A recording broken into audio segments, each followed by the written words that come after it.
Praise the lord. దేవుని నామానికి స్తోత్రం కలుగునుగాక. ప్రభు పేరిట మీ అందరికీ శుభమగునుగాక. మీరు ఎప్పుడైనా గమనించారా? ఒక పామును చంపాలంటే దాని తోక మీద కొడితే సరిపోదు, ఖచ్చితంగా దాని తలని చితక్కొట్టాలి. మన జీవితంలో కూడా శత్రువు తోక ఆడిస్తూ మనల్ని భయపెడుతున్నాడేమో, కానీ దేవుడు మనకు ఒక సీక్రెట్ పవర్ ఇచ్చాడు. అదేంటో తెలుసా? మీ శత్రువును వేరే ఎవరో కాదు, మీ కాళ్ళ కింద దేవుడు నలగొట్టబోతున్నాడు, చితక్కొట్టబోతున్నాడు. అవును, నువ్వు వింటున్నది నిజమే. తొక్కే ప్రతి అడుగు సాతానికి మరణ శాసనం కాబోతుంది. ఎలాగో తెలుసుకోవాలనుకుంటున్నారా?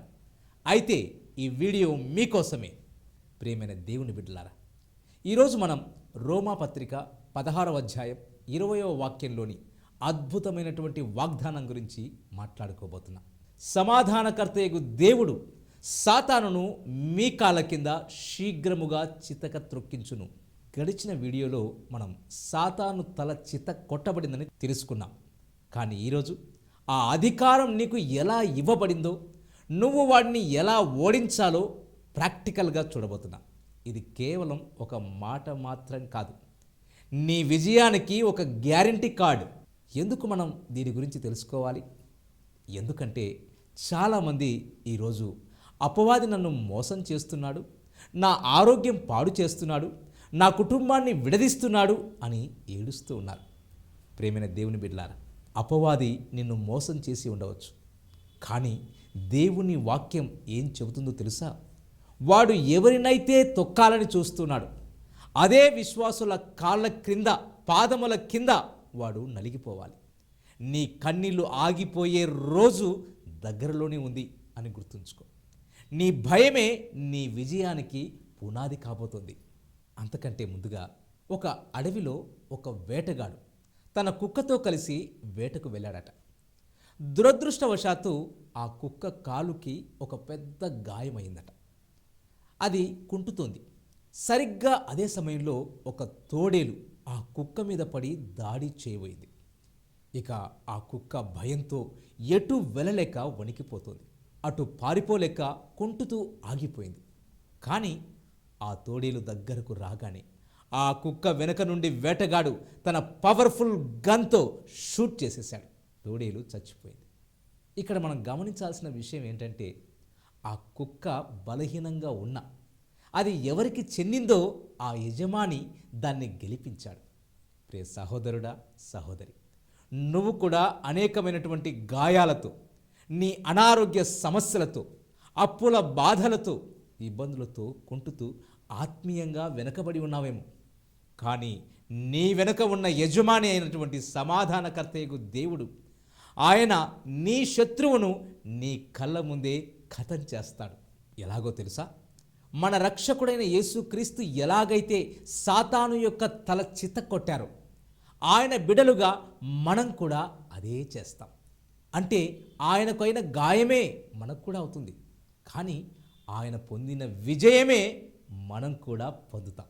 ఇది మన శక్తి వల్ల కాదు సుమా. సాతానును తొక్కేది నీ టాలెంట్ వలనో లేక నీ తెలివితేటల వలనో కాదు.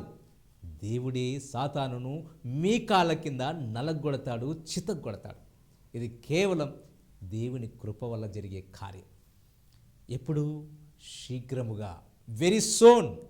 దేవుడు చూద్దాంలే అని ఇక్కడ అంటలేదు. శీఘ్రముగా అంటే చాలా త్వరలోనే నీ సమస్యకు పరిష్కారం రాబోతుంది. అపవాది నిన్ను ఎంతగా సిగ్గుపరిచాడు, వాడు నీ కాళ్ళ కింద అంతకంటే ఎక్కువగా సిగ్గుపడతాడు, నలగొట్టబడతాడు, చిత్తకొట్టబడతాడు. ప్రియమైన దేవుని బిడ్డలారా, ఒక్కసారి ఆలోచించండి. నీ జీవితంలో నిన్ను ఏడిపించిన ఆ వ్యసనం, ఆ అనారోగ్యం, ఆ అప్పుల బాధ, నీ కుటుంబ సమస్యలు నీ కళ్ళ ముందే నీ పాదాల కింద నలిగిపోతూ ఉంటే నీకెంత సంతోషం కలుగుతుంది? సాతాను నిన్ను ఎంతగా బాధ పెట్టాడో, ఇప్పుడు వాడు నీ కాళ్ళ కింద నలిగిపోతూ ఉంటే వాడు ఎంత సిగ్గుపడతాడో. నువ్వు ఓడిపోయావని లోకం అనుకుంటుంది, కానీ దేవుడు నిన్ను విజేతగా నిలబెడుతూ ఉన్నాడు. ఇప్పుడైనా నీ భయాన్ని వదిలి.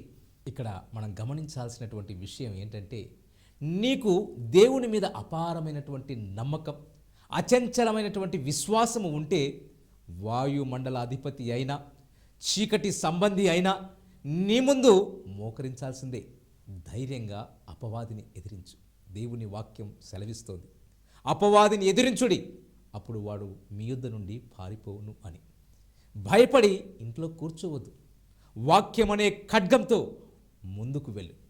విజయం నీది కాదు, నీలో ఉన్న దేవుడిది. ఎందుకంటే మీలో ఉన్నవాడు ఈ లోకములో ఉన్నవాని కంటే గొప్పవాడు. ప్రియమైన దేవుని బిడ్డలారా, ముగింపులో ఒక చిన్న మాట.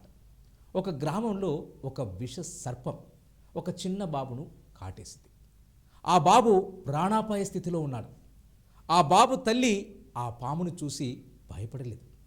కన్న బిడ్డను కాటేసినటువంటి ఆ పామును చూసి ఆవేశంతో ఒక పెద్ద రాయి తీసి ఆ పాము తల మీద వేసి చిత కొట్టింది.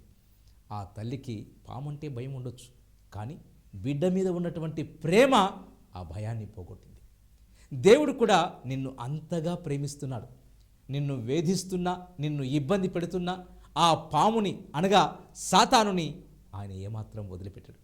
నీ పాదముల కింద వాడిని చిత్త కొట్టే వరకు ఆయన నిద్రపోడు. ఇశ్రాయేలును కాపాడువాడు కొనుకడు, నిద్రపోడు అని దేవుని వాక్యం సెలవిస్తోంది. ప్రేమైన దేవుని బిడ్డలారా, ఈ మెసేజ్ నీకు ధైర్యాన్ని ఇస్తే కామెంట్ బాక్స్లో విక్టరీ ఈజ్ మైన్ అని రాయండి. మీ స్నేహితులు ఎవరైనా శ్రమలతో కుంగిపోయి ఉంటే వారికి ఈ వీడియో పంపండి. మన ఛానల్ని దయచేసి సబ్స్క్రైబ్ చేయడం మర్చిపోకండి.